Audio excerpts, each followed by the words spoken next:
এই হলো 5th জুলাই 2026 আনন্দমেলা, গল্প ছবি উপেন্দ্র কিশোর।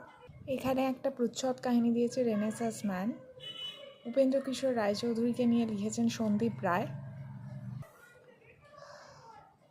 এখানে একটি গল্প আছে চ্যাবন ও সুকন্যার কথা। গল্পটা বেশ সুন্দর, কিভাবে একজন ঋষি আর কি ধ্যান করতে করতে সে উইয়ের ঢিপির মতন হয়ে যাবে এবং তারপর সেই রাজকন্যাকে বিয়ে করবে।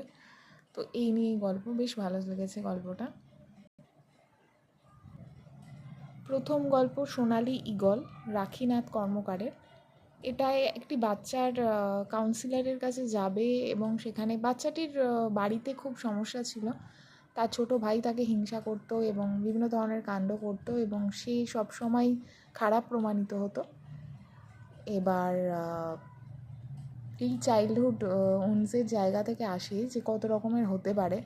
গল্পটা আমার সেটাই মনে করাচ্ছিল। এমনও অনেক সময় হয় যে একটা বাড়িতে দুটো বাচ্চা যখন বড় হচ্ছে, একটা বাচ্চার মনের মধ্যে যে হিংসা তৈরি হচ্ছে, কোথাও আশেপাশের লোকেরা তৈরি করছে, সেটা বোঝাই যায় না। হয়তো অনেক বয়স হয়ে যাওয়ার পর সেটা প্রকাশিত হয় যে কতটা হিংসা বা কষ্ট, একটা কষ্টের জায়গা থেকেই তো হিংসা তৈরি হয়।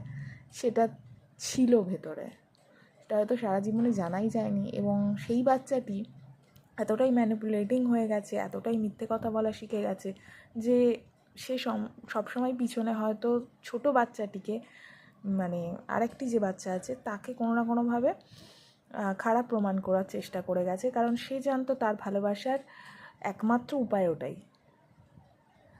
তো এই রকম বাস্তব প্রমাণও আমি দেখেছি, যেখানে একটি বাচ্চা যে কতটা লড়াই করে তার জীবনটা কাটিয়েছে এবং সেটা অনেক বয়সে গিয়ে বোঝা যাচ্ছে যে তার ভিতরে এত রাগ, এত দুঃখ ছিল, সে কতটা ম্যানিপুলেশনকে নিজের জীবনের স্বাভাবিক জায়গা বানিয়ে ফেলেছে এবং তার আশেপাশের লোকেরাই সেটা বাধ্য করেছে তাকে। যাই হোক, তো এখানেও সেরকম একটা গল্প দিয়েছে।